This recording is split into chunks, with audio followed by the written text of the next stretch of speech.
Señoras y señores, como presidente de Nueva Economía Forum, tengo el placer de darles de nuevo la bienvenida al Fórum Europa que organizamos con la colaboración de Red Eléctrica de España, Asisa y BT.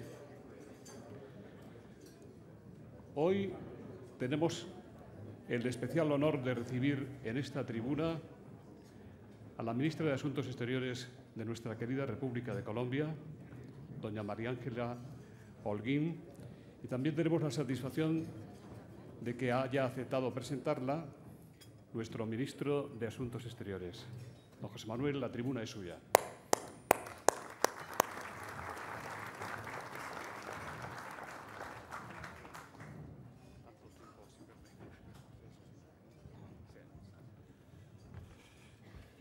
Muchísimas gracias, presidente. Buenos días, Ángela. Buenos días a todos ustedes. No es que haya accedido a presentarla, es que para mí constituye una enorme alegría presentar a la canciller de Colombia. Tengo exactamente 5 minutos en que intento hacer 3 cosas: la laudatio tradicional de la persona a la que la presento, algunas reflexiones sobre América Latina y, finalmente, algunas consideraciones sobre la cumbre iberoamericana que vamos a celebrar en Panamá. En la laudatio seré muy breve, entre otras cosas porque yo con Ángela Holguín no soy neutral. He tenido la fortuna de conocerla ya durante año y medio. He tenido la suerte de apreciar sus conocimientos diplomáticos, de apreciar sobre todo su capacidad de irradiar calma y forjar consensos, que es lo que caracteriza a un buen diplomático. Ángela Holguín es jefe de una diplomacia que desde hace mucho tiempo practica una geometría variable no siempre fácil. Es capaz de crear calma y llevarse bien con ese bloque que se conoce como el ALBA, donde Venezuela juega un papel esencial dado el conflicto interno que desde hace 50 años tiene Colombia y que Venezuela está intentando resolver. Es capaz de llevarse bien con el ALBA y al mismo tiempo es capaz de forjar una alianza del Pacífico en donde comparten mesa y mantel con Colombia, Chile, México y Perú. Es capaz de forjar relaciones estrechas, un acuerdo de asociación con los Estados Unidos y equilibrarlo con un acuerdo de asociación con la Unión Europea, estableciendo dos lados de un triángulo que espero que se cierren muy pronto con el acuerdo de asociación entre los Estados Unidos de América y la Unión Europea. En ese momento, Colombia y España, España y Colombia pueden jugar un papel esencial en esa triangulación que es vital en ese área económica. Decía que Ángela Holguín es jefe de una diplomacia que tiene un enorme prestigio y una enorme influencia en América Latina. De América Latina voy a decir muy pocas cosas, voy a huir de la retórica que casi siempre acompaña las declaraciones, nuestras declaraciones sobre América Latina, con una frase que encontré ayer en un libro de Alfonso Reyes, un mexicano, que refiriéndose a estas relaciones dice: a todo esto no se ha dicho lo único que había que decir, que es que América es distinta de España, pero que América es en la tierra lo que más se parece a España. Desde luego ese parecido es verdad con México, pero es también verdad con Colombia. Yo en Colombia me siento siempre en casa y estoy deseando volver y probablemente lo haga antes de fin de año. En las relaciones económicas solo está señalar, subrayar 2 cambios. En contra de lo que podría parecerse en nuestras cifras en materia de importación y exportación, relaciones comerciales típicas, las cifras son muy bajas. Las exportaciones de España a América Latina no superan el 6,2% del total de las exportaciones españolas, menos que a Portugal. Sin embargo, nuestro sector de inversiones, nuestros flujos de inversiones son muy fuertes. Tenemos invertidos en América Latina más de 150.000 millones de euros y, lo que es más importante, el año pasado en licitaciones se ganaron, del total de 50.000 millones que ganó España, 13.000 millones se ganaron en América Latina, lo que da idea de la importancia que tiene esa idea de marca que llamamos la marca España. En relación con estas cifras, baja inversión, baja exportación y altísima inversión, se están produciendo algunos cambios. Las exportaciones están subiendo enormemente. Las exportaciones a América Latina subieron en el año 2012 un 10,6% y este año están subiendo también por encima de esa cifra. Y lo que es más importante, empiezan a participar en ese esfuerzo exportador las pequeñas y las medianas empresas. En Colombia pasa exactamente lo mismo. Las exportaciones este año, en los 6 meses que llevamos de 2013, han subido un 27% y es también significativa la presencia de pequeña y mediana empresa. Nuestras inversiones allí son de 5.000 millones, que no es una cantidad en absoluto despreciable, pero que permite abrigar la esperanza de que tengamos aún margen de maniobra. Y termino con la Cumbre de Panamá.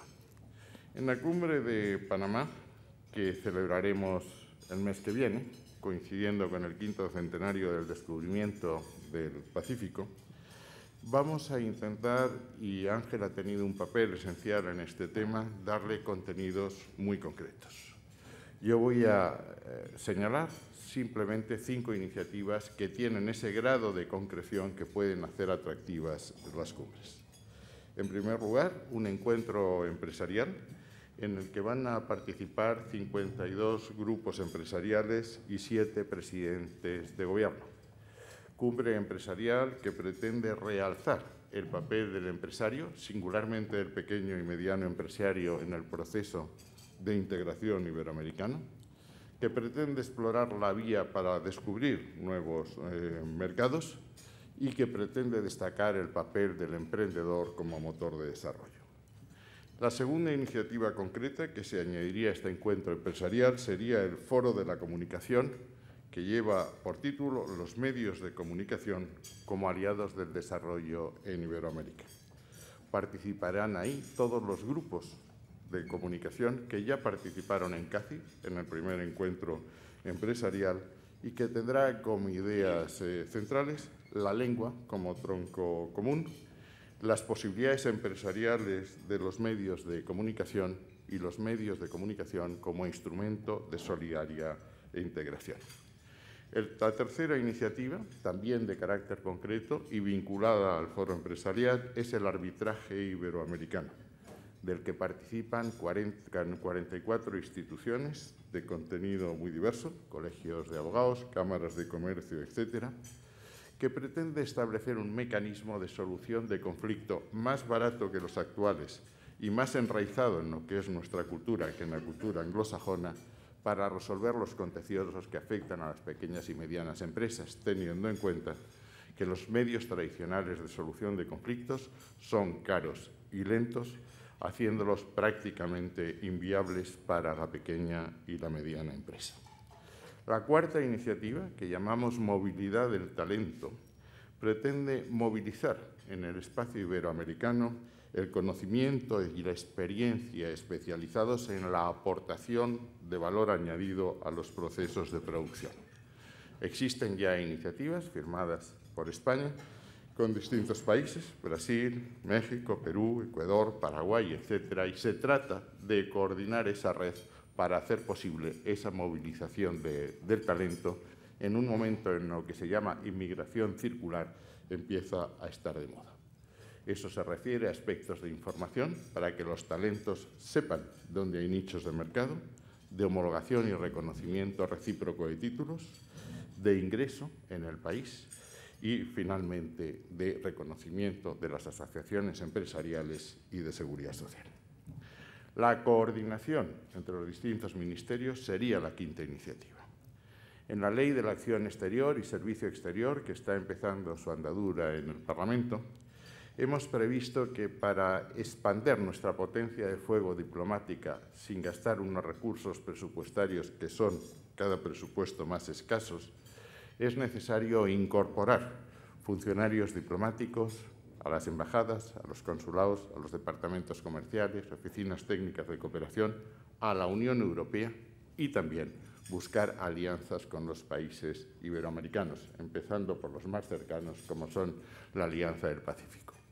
No es descabellado pensar que en muy poco tiempo compartamos embajada, combatamos consulados o departamentos comerciales con los países de la Alianza del Pacífico a los que tú representas, lo que nos permitiría, insisto, extender nuestra red diplomática sin por ello comprometer unos recursos públicos muy escasos.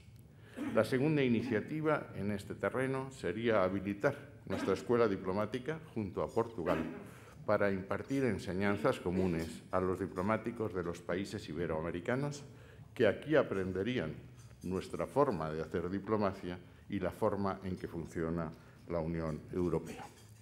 La última de las iniciativas que tuve ocasión de explicar en el desayuno de cancilleres que tuvimos recientemente en Nueva York sería el establecimiento en la Secretaría General Iberoamericana, que tan dignamente rige Enrique Iglesias, de un observatorio para analizar los acuerdos de asociación comerciales en que cualquiera de las dos partes estén implicadas. Observatorio que permitiría ver las posibilidades, oportunidades que se abren en esa red de asociaciones comerciales que cada día es más intensa. Termino diciéndote, querida Ángela, que ayer los ministerios alemán y francés levantaron las objeciones que habían planteado a la exención de visados para los ciudadanos de Perú y Colombia, que, como tú sabes, es una de las hazañas en los términos de conquistadores que la diplomacia de España quisiera terminar cuanto antes. Se celebrará hoy una votación en el Parlamento Europeo el jueves, que espero que pilote bien mi sucesor en la presidencia de la Comunidad Andina, Luis de Grandes, que aquí nos acompaña, y que pronto podamos culminar ese sueño común de que no haya barreras de este tipo entre países tan cercanos como el que tú y yo representamos en estos momentos. Muchas gracias.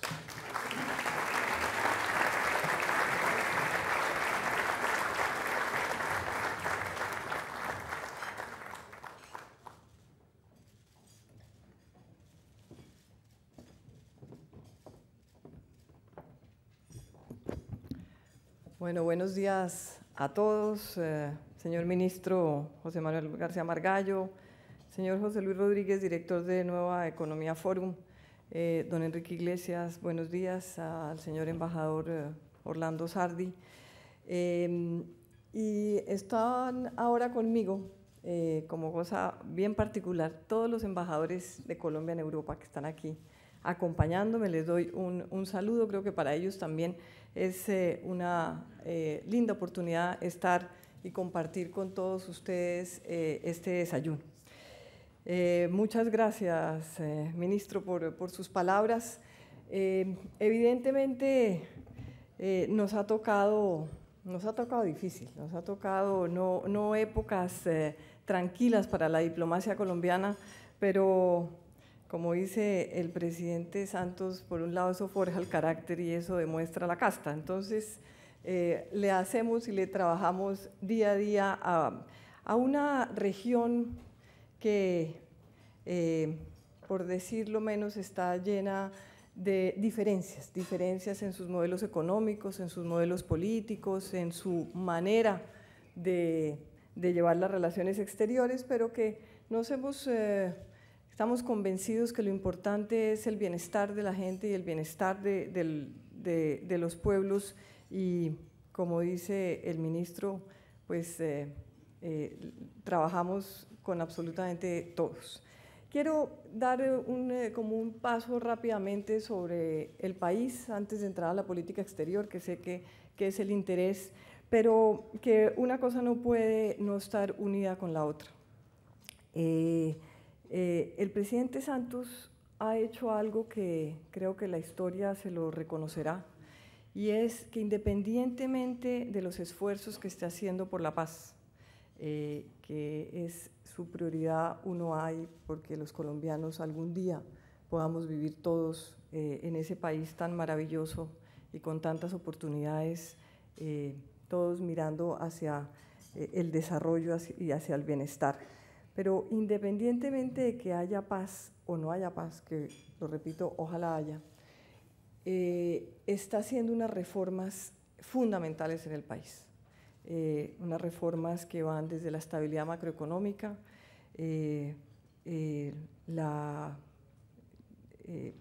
por todo, digamos, todo un paquete en los temas sociales que uno diría que hubieran sido parte ya de una época de posconflicto. Pues el presidente decidió desde el inicio de su gobierno que esto tenía que ser con o sin paz, el país tenía que cambiar. Y esas reformas realmente yo creo que para la historia de Colombia van a ser fundamentales. El tema, por ejemplo, de las regalías, de cómo se distribuían las regalías y cómo se distribuyen hoy en día. Las regalías llegaban a esos municipios y a esas gobernaciones específicamente donde había la extracción del recurso, pero el resto del país no le llegaba ningún tipo de ingreso por estas regalías. Hoy en día tenemos unas regalías que están completamente en todo el país, en todos los municipios, en todos los departamentos, y esto lo que hace es un país más equitativo. Uno lo que ve en Colombia es una diferencia muy profunda entre las regiones, que este tema lo que hace es como atenuar y ayudar a que esto no sea.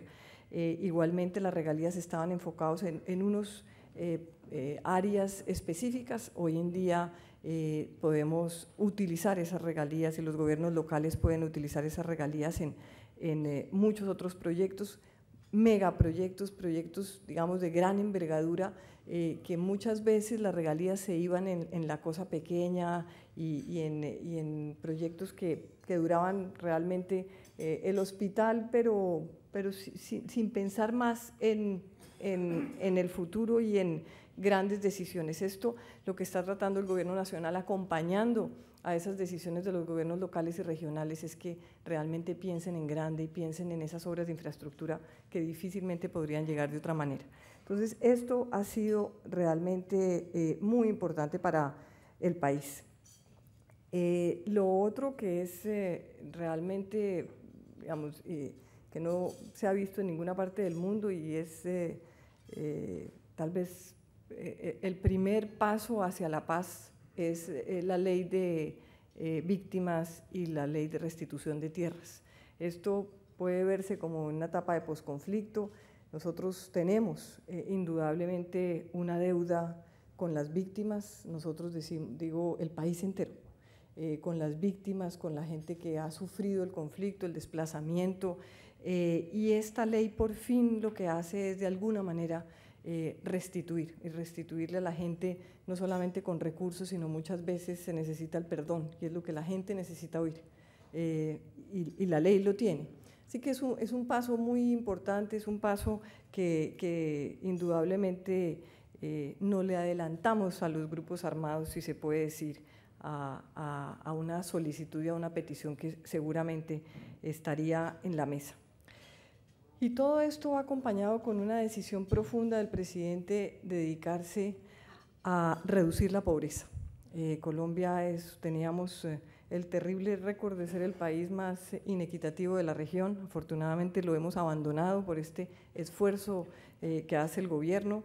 Hemos reducido la pobreza a 1.700.000 personas menos en la línea de pobreza, 700.000 menos en la línea de pobreza absoluta, y se ha ido trabajando permanentemente, y eso es un compromiso del gobierno que esperamos que siga avanzando.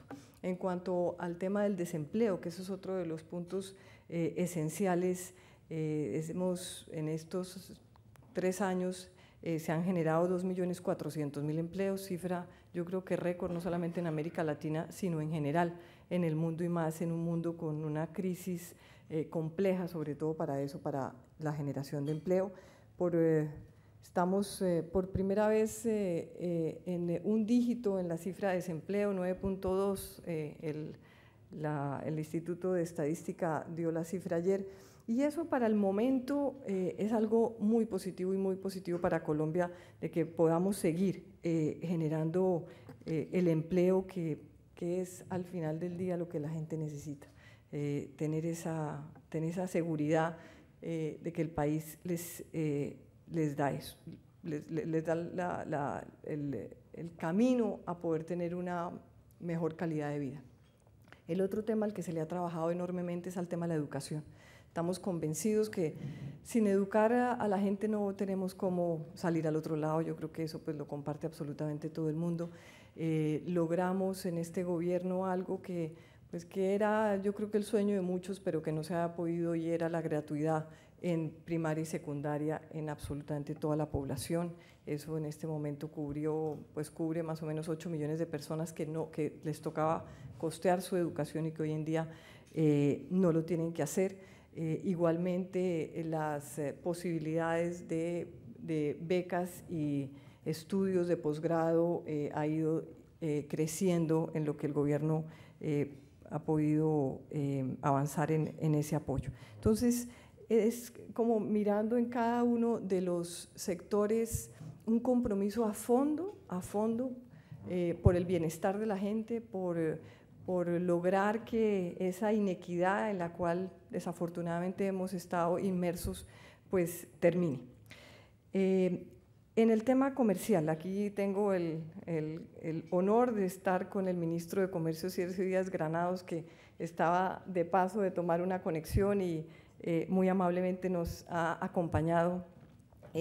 Lo que ha hecho el ministro Díaz Granados en el Ministerio de Comercio ha sido realmente destacable. Pasamos de tener 9 tratados de libre comercio, hoy tenemos 14, viene de firmar el Tratado de Libre Comercio con Israel, convencidos igualmente que ese es el camino y bueno, y ahí coincidimos con nuestros socios de la Alianza del Pacífico, de la cual hablaré un poquito más adelante. Pero lo que tenemos de los 9 a los 14, 1.500 millones más de personas a las cuales podemos acceder con un mayor poder adquisitivo, como es el caso del tratado con la Unión Europea, por supuesto, con Estados Unidos, que finalmente entró en vigor, con Canadá, con Israel, con Corea, estamos negociando con Japón, se firmó el de Israel, se firmó Panamá, se firmó Costa Rica, estamos en acuerdo en la negociación con Turquía.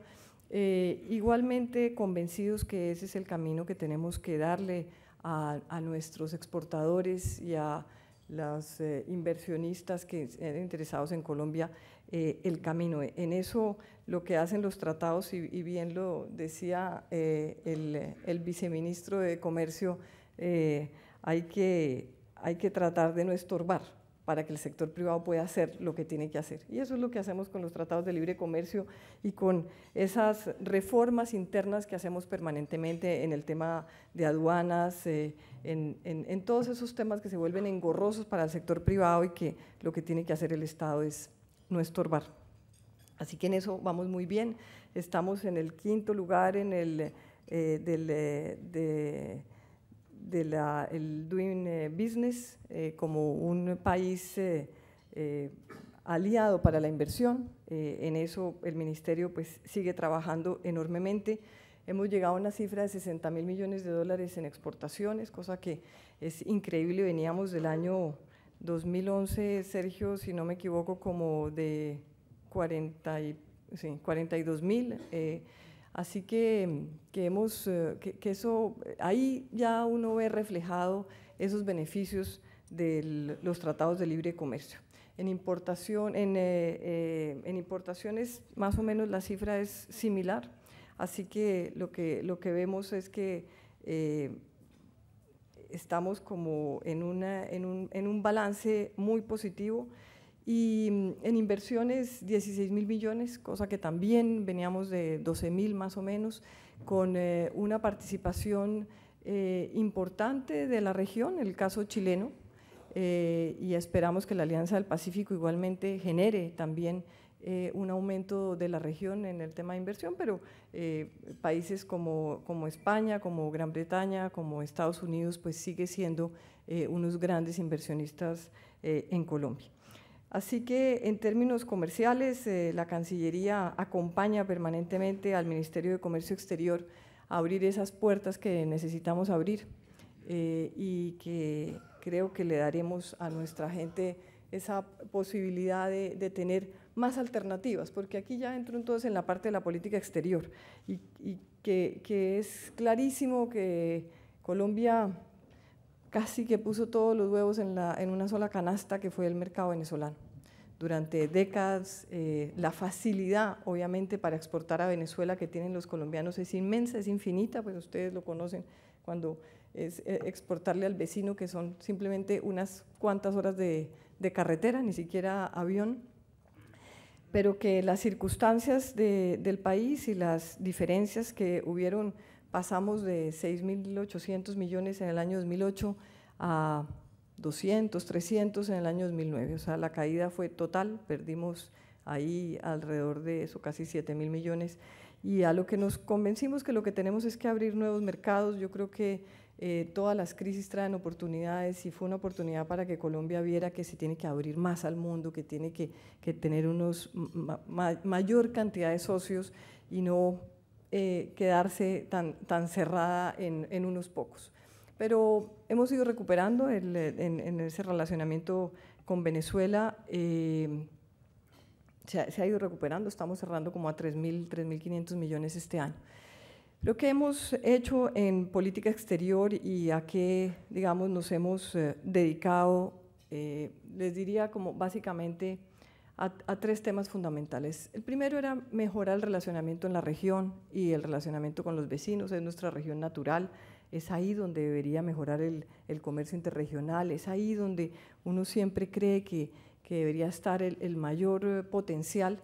Y a eso nos hemos dedicado. Tenemos una muy buena relación hoy en día con Ecuador, ha avanzado enormemente de unas dificultades que veníamos en el año 2010 cuando nosotros llegamos, donde había un rompimiento de las relaciones. Hoy en día tenemos una magnífica cooperación, tenemos un gabinete binacional con muchos proyectos en todas las áreas, y especialmente hemos logrado una cooperación que para nosotros es vital e importante, y es en el tema de seguridad.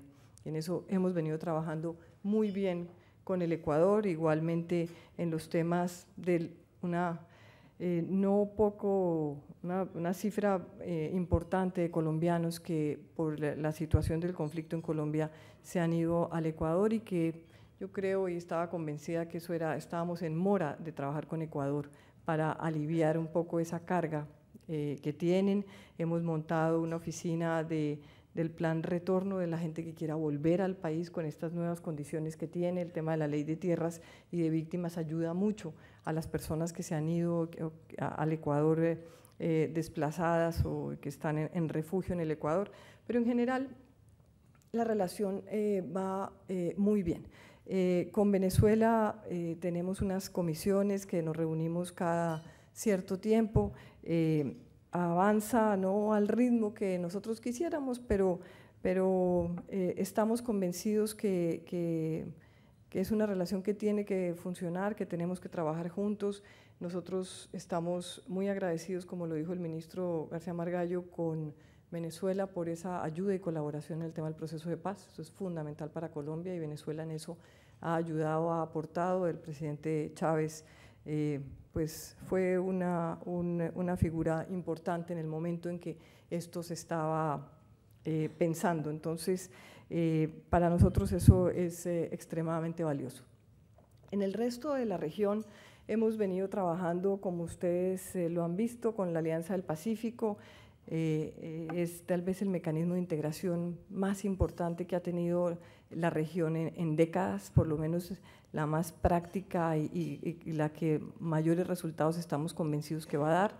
No es un tratado de libre comercio, va mucho más allá, es un tema de cooperación entre los países, con un convencimiento de que solo la movilidad de bienes, personas, servicios y capitales es lo que va a permitir que nos integremos más, y esa integración de los 4 países lo que busca es integrarnos con otras regiones del mundo, o sea, integrarnos nosotros para poder tener un mejor relacionamiento con el mundo.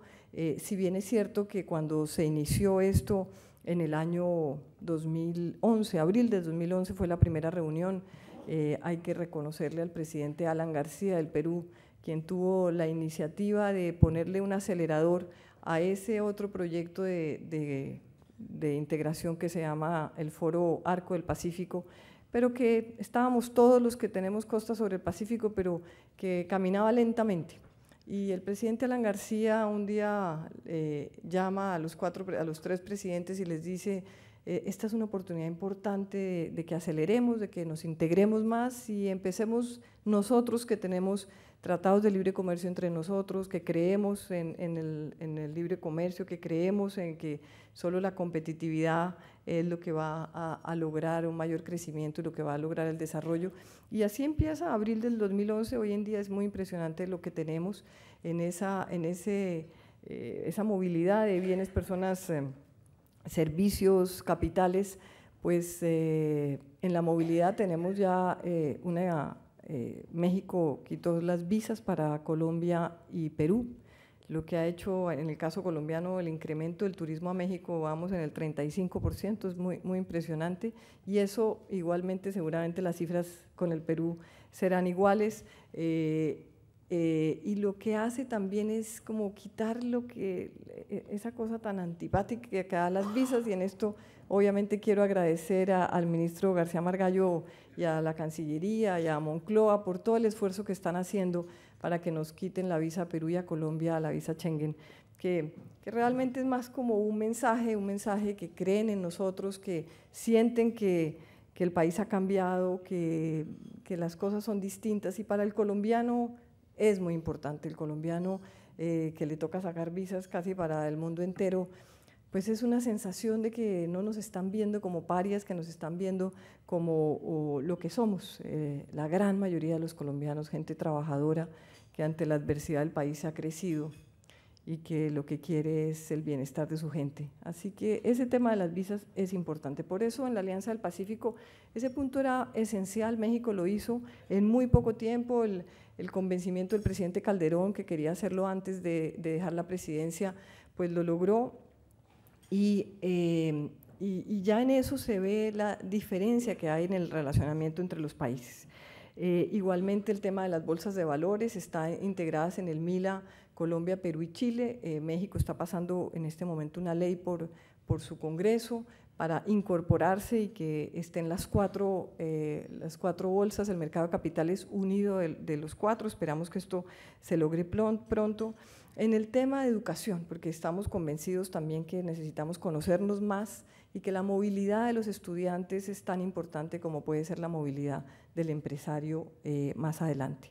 Para esto se crearon 400 becas, cada país está poniendo 100 becas para pregrado y posgrado, para países obviamente de la Alianza. Ya hay gente que está estudiando, están las convocatorias, están las universidades, y esto ha logrado también un avance muy importante. Igualmente creamos un fondo de cooperación para hacer investigación en el tema de innovación, en el tema de pymes, cómo las pymes, por ejemplo, de los 4 países se pueden unir, qué posibilidades tienen de cadenas productivas, y en eso igualmente pusimos unos fondos. Y después de un gran esfuerzo, el ministro y su viceministro pues se le han dedicado en estos años a ese acuerdo comercial con la Alianza.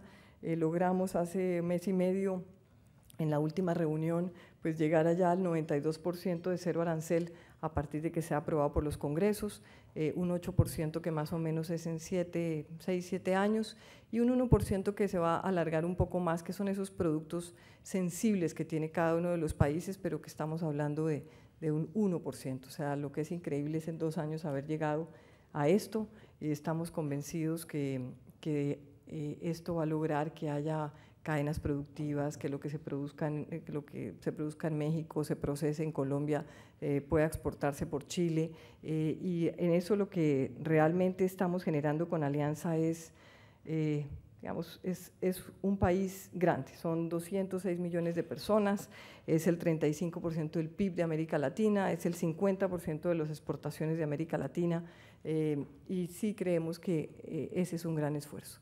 ¿Ahí qué ha habido? Ahí ha habido algún tipo de malestar de ciertos países de la región que vale la pena mencionar. En ningún momento esto es un foro político, esto no es un lugar donde haya concertación de situaciones políticas ni de la región ni del mundo entero. Aquí estamos convencidos que es a través del comercio y de la integración de las economías que podemos tener un mejor país y más competitivo. en ningún momento le estamos haciendo ni competencia al ALBA, ni mucho menos. En eso, así como hemos sido respetuosos del ALBA y de sus decisiones, pues eso es lo que esperamos que pase con la Alianza del Pacífico y que no entremos en ningún tipo de división, que sería lo que menos queremos, al contrario. Lo que queremos es unirnos los que creemos y los que tenemos ciertos valores, principios y convencimientos y generar empleo y generar oportunidades. El otro tema al cual nos hemos dedicado, porque también estamos convencidos que es parte de la integración, es la interconexión eléctrica.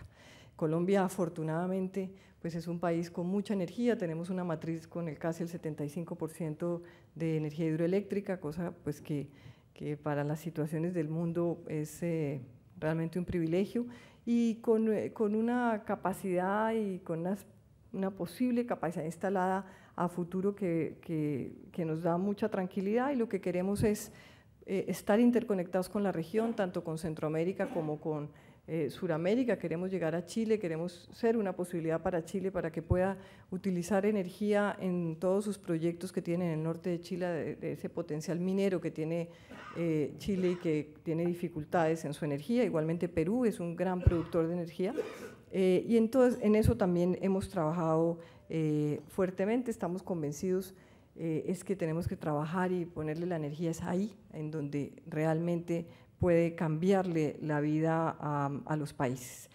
En el tema, digamos, regional, nos hemos dedicado a un tema en cooperación específicamente, y es el tema de cooperación en seguridad.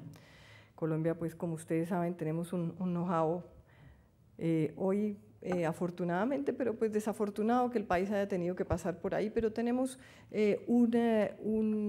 una capacidad en investigación, una capacidad en operaciones, pues que le estamos ayudando a Centroamérica, le estamos ayudando al Caribe, le estamos ayudando a algunos países en Suramérica, como es el caso de Paraguay, y ahora estamos también en África Occidental, y a eso creemos que es como el aporte que Colombia le puede hacer a esta situación compleja, pues, de terrorismo, de narcotráfico, de ese link que hay entre el terrorismo y el narcotráfico, y que podemos apoyar a los países. Entonces ahí tenemos un proyecto muy grande, Centroamérica, por ejemplo, que para nosotros pues es un brazo nuestro y estamos unidos en el proyecto Mesoamérica, pero además tenemos unas afinidades muy grandes con Centroamérica.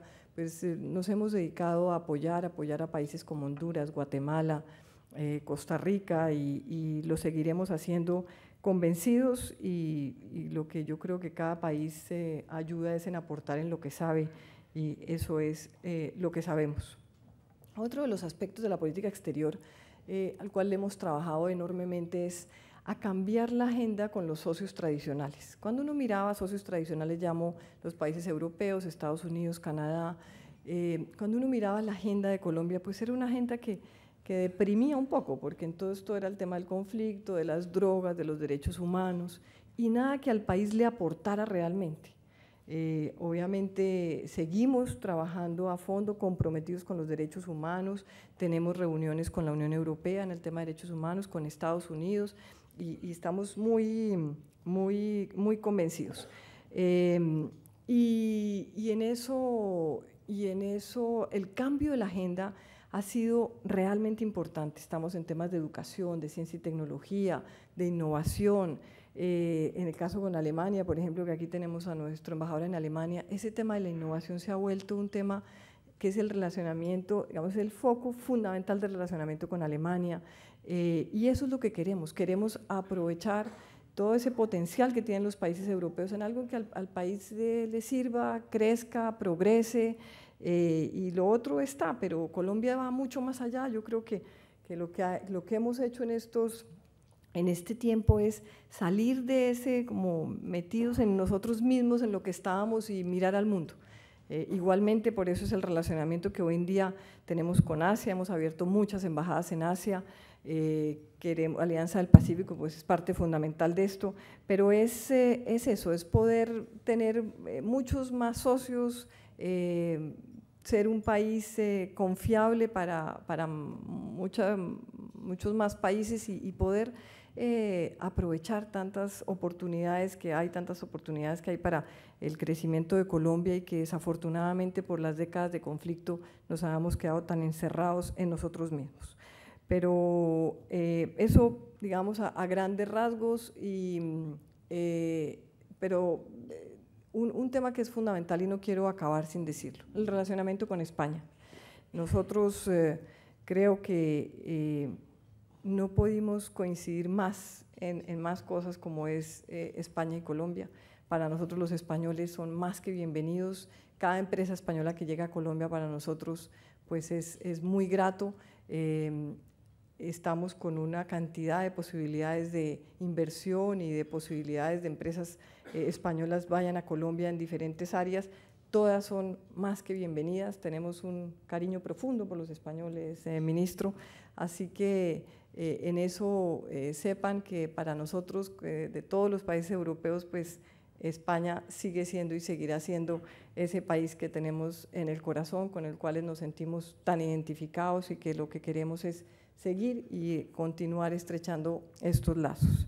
Muchas gracias.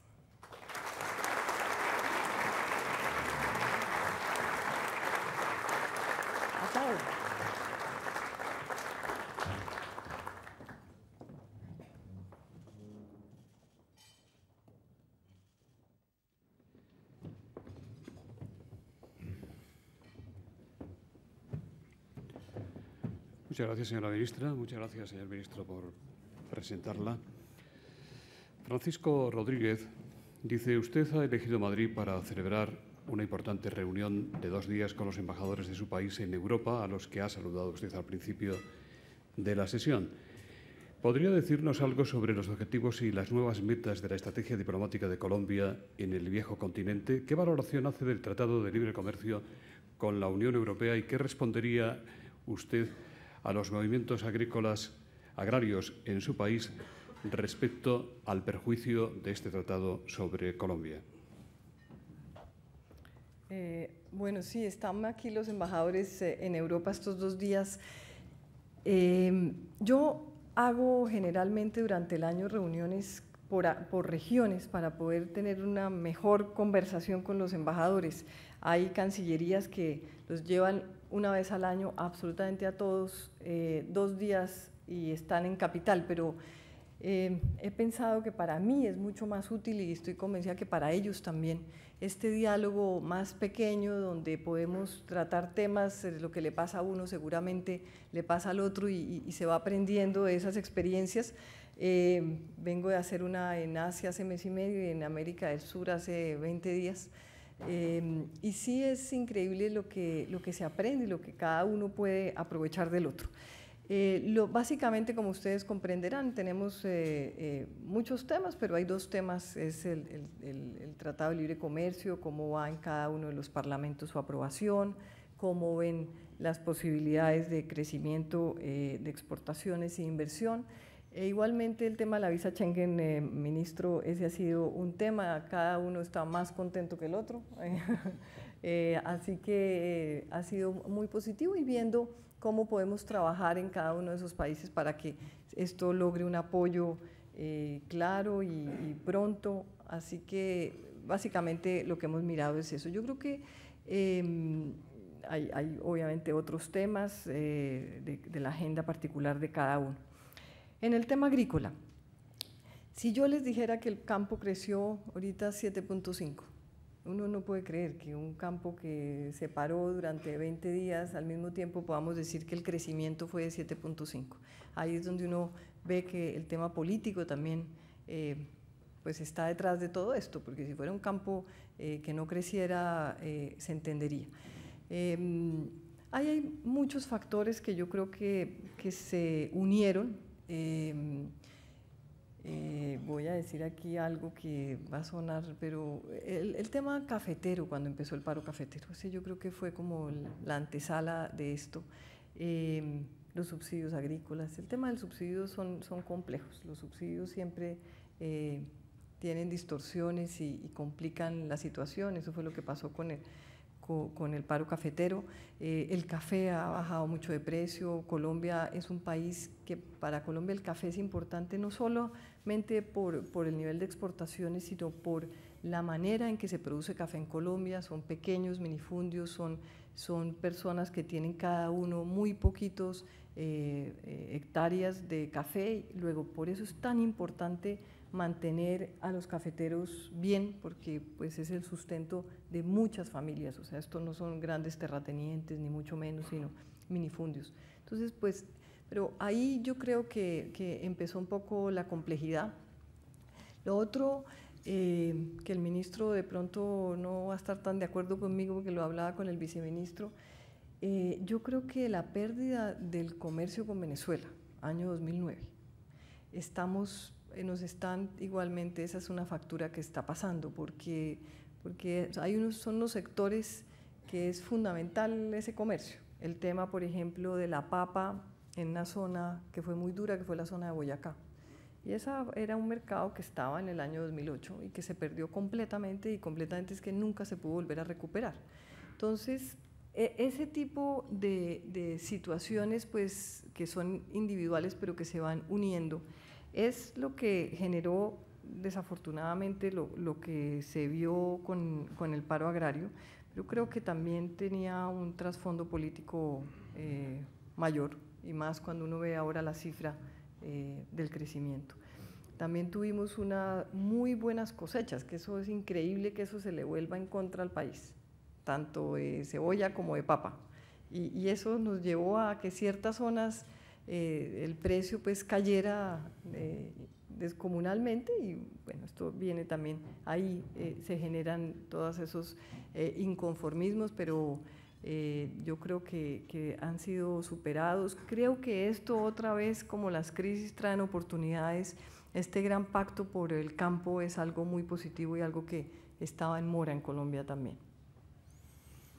Alicia Valencia, perdón, le pregunta cuál es el estado de las relaciones entre Colombia y España, cuál es la balanza comercial entre nuestros dos países y cómo podría mejorarse, en qué sectores, qué ofrece Colombia a los inversores extranjeros, en particular a los españoles. En relación con este mismo tema, Miguel Moreno, de Dirigentes, dice: ¿qué sectores van a ser los más atractivos con el Tratado de Libre Comercio para los inversores europeos y qué papel van a tener las pymes en este y en otros acuerdos? Bueno, en el relacionamiento con España, repito lo que dije hace un momento, mejor casi que es imposible.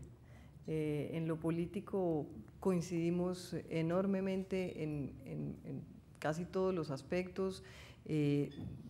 Somos unos socios en la Cumbre Iberoamericana, donde lo que queremos es que ese fortalecimiento de los países con Iberoamérica, de los países iberoamericanos, siga creciendo y sea cada vez más fuerte. Yo creo que en eso pues el trabajo que ha hecho don Enrique Iglesias es más que sobresaliente, y todos los temas que España trae a él, pues Colombia los acompaña, y los acompaña convencidos de que son el mejor camino. Las oportunidades yo creo que son muchas, y creo que España las ha aprovechado muy bien. Me decía el embajador, ya hay 400 empresas españolas en Colombia, pues que no es poco. En el tema de infraestructura se han ganado muchas de las licitaciones, no sé exactamente ni la cifra ni cuántas, pero sé que ha habido empresas españolas con mucha licitación. Colombia es un país que tiene un potencial enorme en infraestructura, un potencial enorme en obras, digo, futuras. Tenemos medio país por hacer, así que ahí están más que bienvenidos en ese tema de infraestructura. Y en el tema de pymes, eso es algo que quisiéramos reforzar. Creo que siendo España observador de la Alianza del Pacífico, y el presidente Rajoy decía en la reunión de Cali que no quería ser un observador pasivo, sino que quería que España trabajara más de cerca con estos 4 países, y ese sector de las pymes es un sector muy importante para nosotros, y donde España puede ayudarnos y aportar mucho. Así que Eso seguramente, tanto con Colombia como con Alianza del Pacífico, será un sector donde España puede trabajar. Adolfo Javieres, perdón, dice: de la enorme inversión española en Iberoamérica, en el sector turismo, muy poco ha llegado a Colombia. ¿Cree usted que ello se debe al escaso atractivo turístico de Colombia, a la inexistencia de una política incentivadora de la inversión por parte del Gobierno de Colombia o por falta de visión de los empresarios españoles? A mí me da timidez contestar esta pregunta cuando tengo el ministro de Turismo enfrente mío. Si él quiere puede ayudarla en la respuesta. ¿No es cierto? Yo creo, porque sí. Pues yo creo que es falta de visión de los españoles, déjeme decirle, porque ese país…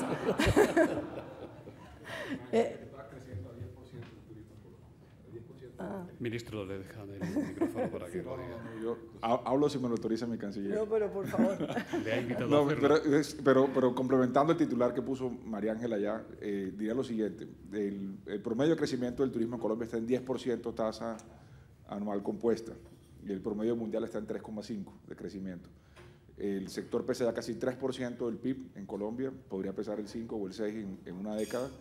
En función del proceso de paz, en función de la mejora de la seguridad, el programa está cambiando totalmente. Y solamente por vía de ejemplo, yo fui becario en España gracias a la ESI hace varios años, en mediados de los 90. Teníamos 120 vuelos anuales entre Colombia y España, y 2 ciudades nada más conectadas, que eran Bogotá y Madrid. Hoy hay más de 1000 vuelos. Y hace 2 años entró la primera ruta nuevamente la ruta de Frankfurt a Bogotá. Ya Alemania es el segundo emisor de turistas desde la Unión Europea hacia Colombia. O sea, el mercado está cambiando. Si valoran el mercado turístico por lo que pasó en los 90, la recomendación es no inviertan. Si van a ver el mercado turístico colombiano como es la segunda década del siglo XXI, mi recomendación es inviertan. Y adicionalmente tienen los incentivos en el impuesto de renta a 20 años para las nuevas inversiones hoteleras. Se han construido 15.000 nuevas habitaciones en los últimos 3 años. Casi 500 millones de inversión privada. Solamente las aerolíneas colombianas, para que se lleven una idea del cambio, hace 6 años tenían 17 aviones, Avianca, la más grande, aerolínea colombiana, 17 aviones, hoy tiene más de 100. Han comprado aviones por 7.500 millones de dólares en los últimos años. Y el tamaño de Avianca hoy es equivalente a cualquier aerolínea europea mediana, a TAP o cualquier otra aerolínea. Es decir, el mercado está cambiando a pasos agigantados, es una gran oportunidad para entrar. Porque creo que si no aprovechan, otros llegan primero. Sí. Suele pasar. Señora ministra, según las encuestas, el 60% de los colombianos consideran que la economía va mal, mientras que los datos reales parecen señalar lo contrario.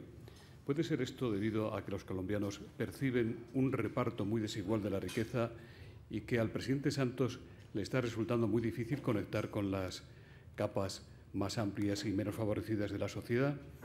Constantino Reginfo dice: los analistas señalan que solo el 19% de los colombianos están realmente conformes con la reelección del presidente Santos y parece que un 77% de rechazo es una losa que le costará mucho levantar. ¿Cree usted, aunque sea a título personal, que don Juan Manuel se presentará a la reelección con ese panorama? Bueno, el presidente tiene hasta noviembre para tomar la decisión, ¿no? Todavía no es oficial, ni seré yo la que, la que digo nada. Mire, la vida del presidente Santos es muy impresionante porque aquí hay varios de sus amigos, de gente que lo conoce bien, pero cuando uno lo ve en lo más bajo y en la situación más compleja, es cuando se crece más. Mire, yo no conocí al presidente Santos hasta que llegué a su gobierno.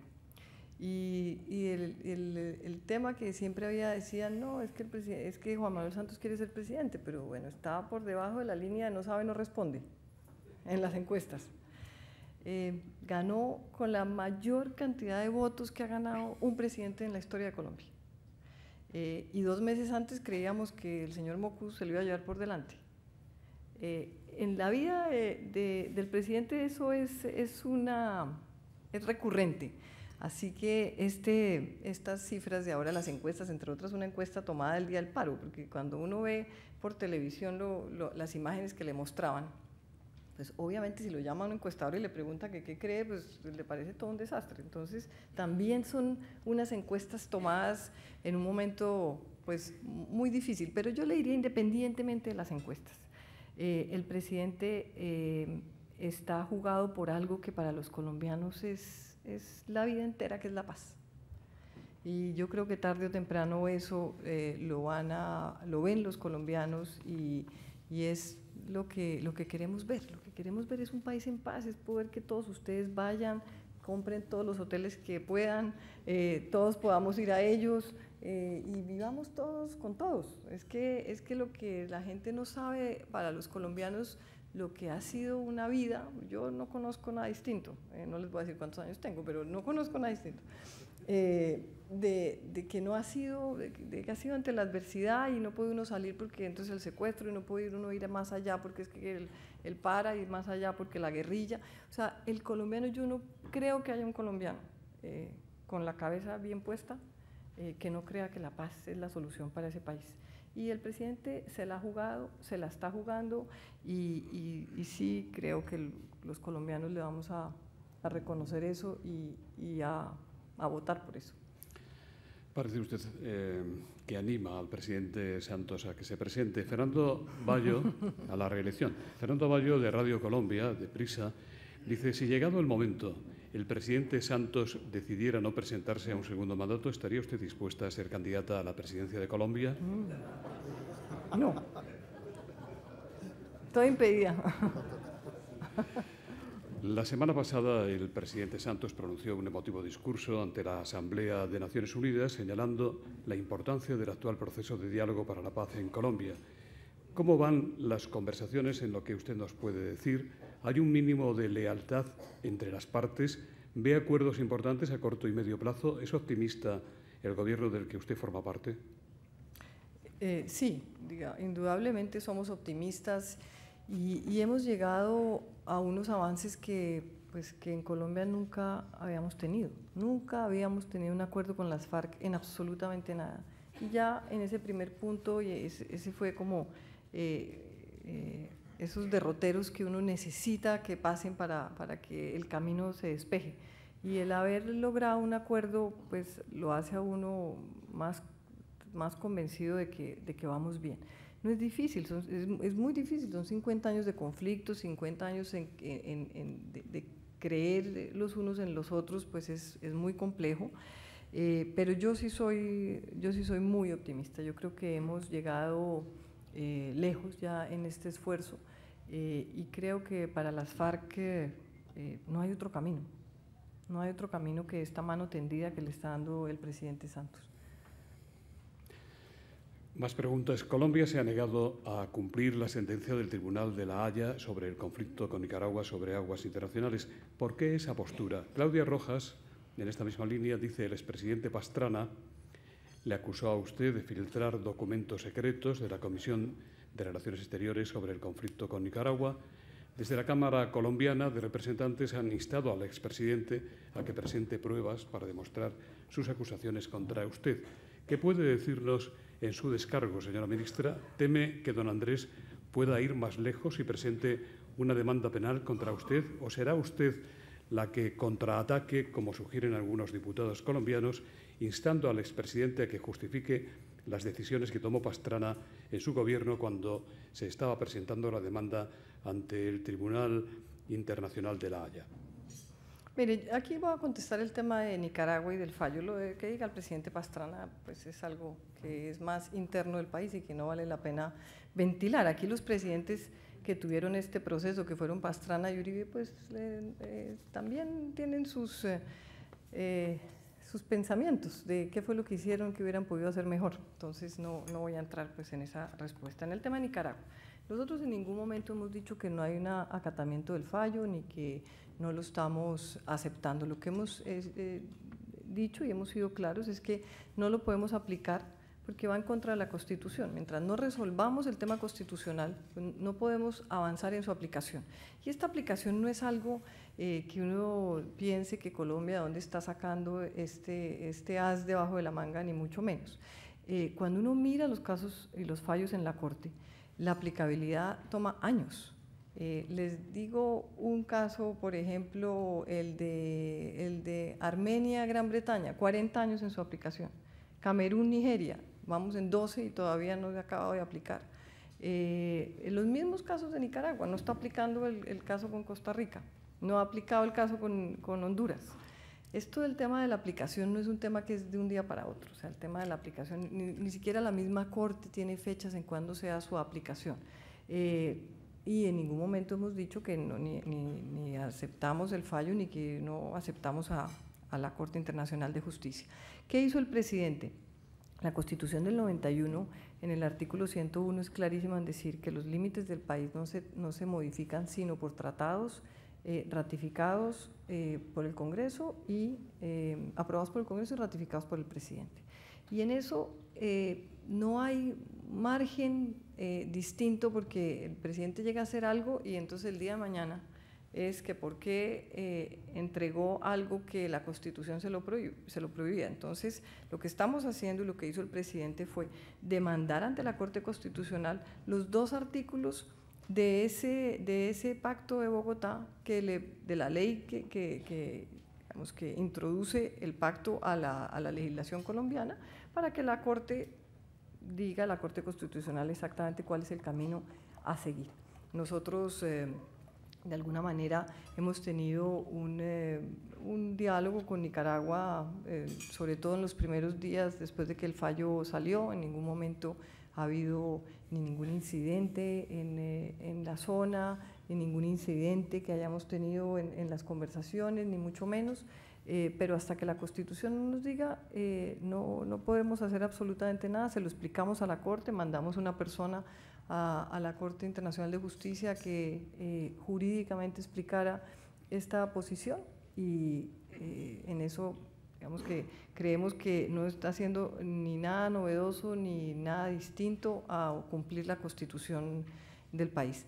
Que el fallo ha traído toda clase de problemas, Son unas islas donde hay 100.000 habitantes, uno tampoco puede pensar que son pocos, 100.000 habitantes que viven de la pesca, que viven de la zona, en donde de la noche a la mañana les dicen que ya no pueden pescar, aunque los derechos históricos de los pescadores se los permiten, pero que sienten que han sido atropellados en sus derechos. Entonces, también queremos hacer las cosas bien hechas, es algo que está en el corazón y en el alma de todos los colombianos, es la soberanía del país.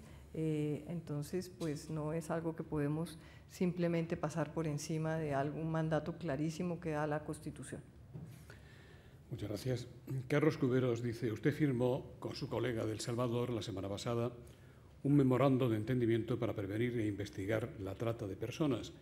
Le pregunta cuáles son los puntos de destino y de tránsito de víctimas colombianas, en particular de mujeres.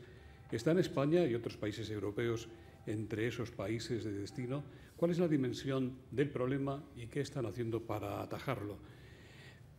Perdón, otro tema. Jordi Bascuñana, de Servimedia, dice: ¿a qué se debe la tendencia a la baja que están experimentando las adopciones internacionales de niños colombianos? El tema de trata de blancas, lo que estamos haciendo es firmando estos memorandos de entendimiento para una mayor cooperación con los países, en países que hemos identificado que hay mayor cantidad de casos de trata de personas. En esto, Centroamérica, desafortunadamente, lo firmamos con Honduras y lo firmé con El Salvador ahora la semana pasada en Nueva York. Hay varios países asiáticos donde también estamos negociando este mismo acuerdo de cooperación. En el caso de España también se da, en el caso, por ejemplo, de Chile se da, y lo que estamos es identificando para poder tener una mayor posibilidad de cooperación y de cooperación judicial con estos países. En el caso de adopciones sí le tengo que reconocer que no tengo la menor idea si hay una reducción o no hay y a qué se debe. En eso, de pronto, la doctora Beatriz Londoño sabe algo, fue la directora del ICBF, hoy nuestra embajadora en Suiza, pero no sé. ¿Sí? Enrique García Serrano, de Bankinter, dice: respecto al ámbito financiero, ¿qué políticas y acciones se están llevando a cabo entre Colombia y España para mejorar las condiciones de acceso al crédito de las empresas que tienen relaciones comerciales entre ambos países? Le preguntan de todo, señora ministra. Yo lo siento, pues de se los todo, traslado. sí. ¿Y va solo en la mitad de esas hojitas? Estamos terminando. El tema del crédito. Bueno, ahí nosotros con Bancoldex, que es el Banco de Comercio Exterior, hay unas líneas específicas, no sé exactamente para qué, yo me imagino que son más pymes, deben ser empresas más pequeñas que empresas grandes, pero lo que sí queremos es que los españoles que van, y en eso sí quiero, hemos tenido ciertos casos de incumplimiento de proyectos que para nosotros en esto sí es esencial que haya un compromiso, porque nos la estamos jugando todo por la infraestructura en el país y creyendo en que lo mejor son las alianzas público-privadas, que lo mejor son las alianzas de empresas extranjeras y en este caso españolas, que además son la gran mayoría son españolas, pero que de alguna manera el compromiso sea total. Hemos tenido un par de casos que se ha complicado y no queremos ni que para ustedes vaya a ser un obstáculo, ni para que a Colombia se vuelva igualmente un obstáculo. No sé si esto es por parte de falta de crédito, habría que mirarlo y trabajarle. Yo creo que en eso el embajador Sardi seguramente lo ha visto y lo ha trabajado, pero que si es falta de crédito, sí es importante que lo miremos y que miremos qué posibilidades hay. Pero yo creo que en el tema hoy que existe hoy específicamente es Bancoldex, que debe ser más dirigido a pequeñas y medianas industrias. Antonio Rodríguez, de la revista Tiempo, dice: Colombia acaba de aprobar una ley de patrimonio que permite a empresas cazatesoros quedarse con el 50% de pecios hundidos. La Armada Española ha identificado 12 barcos hundidos, como el San José, en aguas colombianas. Le preguntan si va a informar a España de cualquier hallazgo o recuperación que se haga, y a nuestro ministro Margallo le pregunta si España va a reclamar en los tribunales si se tocan estos barcos de pabellón español.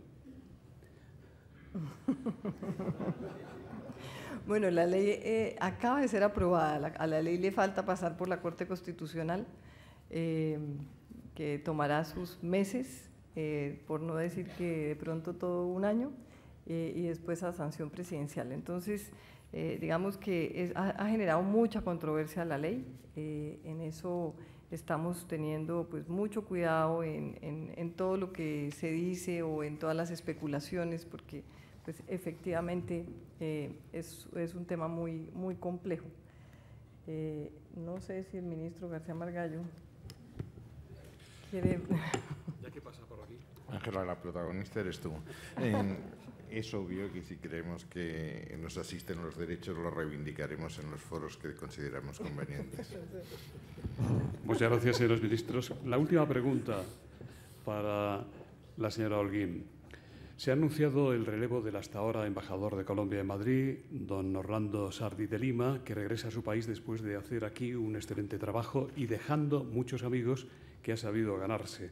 ¿Quién será su sustituto y con qué objetivos vendrá? ¿Qué metas le va a poner usted? ¿Es difícil mejorar al embajador? No, imposible. Imposible, pobre el que venga.